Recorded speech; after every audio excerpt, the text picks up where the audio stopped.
አንቺ ደሞዜ፣ አንቺ የደሞዜ እንዴት አለሽ? ደህና ሰንብተሻል?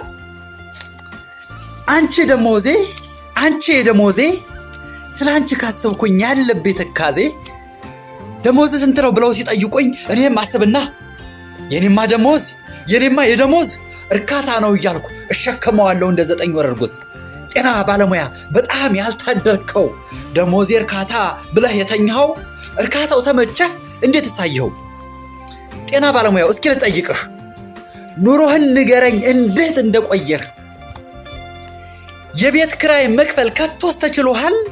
ለአስቤዛ የሚሆን ገንዘብስ ተርፎሃል? ትምህርት ቤት ክፍያ ለልጆች በቅቷል? መዝናናቱ ሲቅር ሻይ ቡና ትላለህ? በዓመት አንድ ጊዜ ልብስ ትቀይራለህ? መኪናና ቤትስ በህልምህ አይተሃል? በእውንማ መቼም ይሳለቁብሃል።